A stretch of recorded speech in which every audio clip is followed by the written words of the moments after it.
Good morning, students. So, in the previous class, we have studied about the different types of methods of separation of solid-solid mixture.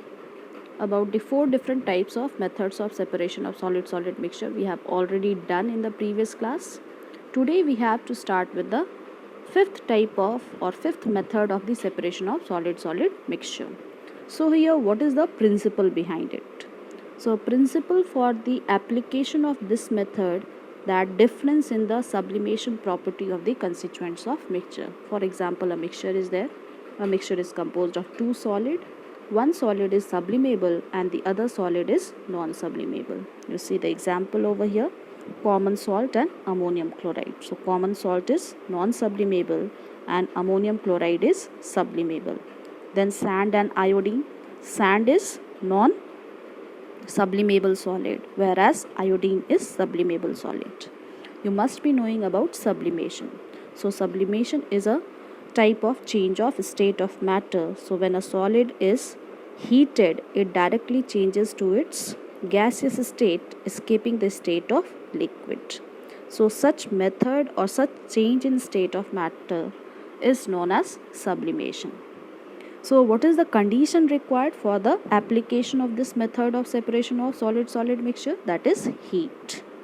Now, here is one example to show you the separation of solid-solid mixture by the process of sublimation. So, this is the china dish, this is the tripod stand, this is the Bunsen burner, and the mixture over here is ammonium chloride and common salt. You know, ammonium chloride is sublimable, so when it will be heated, it will be forming its vapor, whereas common salt is non-sublimable, so when it will be heated, it will remain in its solid state over here. Okay, so this is inverted funnel. Why it is inverted funnel? Because actually this part is the funnel is the top and this one is the bottom.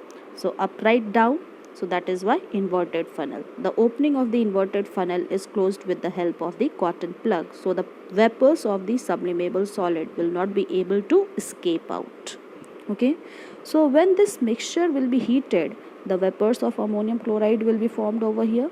So when these vapors are rising up, it will be losing its heat energy and it will become cold, and as it will become cold, it will get deposited on the inner walls of the funnel. Okay, so from the inner walls of the inverted funnel, which component of the mixture you will get? That is the sublimable solid, that is ammonium chloride. Whereas which component of the mixture will remain in the china dish? That is common salt, which is non-sublimable. So this is how both the constituents of the mixture is separated by the application of sublimation. Now the last method of the separation of solid-solid mixture according to your syllabus is solvent extraction method. So as the name is suggesting, we need a liquid as a solvent for the application of this method of separation of solid-solid mixture. Now, what is the principle behind the application of this method of solid-solid mixture? So, principle over here is the solubility property of the constituents of the mixture. So, let's start with one example. You will be able to understand. So, one example of such mixture is sand and salt. So, sand is non-soluble in water if we take water as a solvent over here, whereas the salt is soluble. Okay, so we will take a beaker and in the beaker we will take water. We will add this mixture in the beaker. Now tell me, which component of the mixture will get deposited at the bottom of the beaker? That is the non-soluble component of the mixture, that is sand. And what will get dissolved in the water over here? That is salt. So this is how the salt and sand can be separated by solvent extraction method of the separation of solid-solid mixture. This is all for today.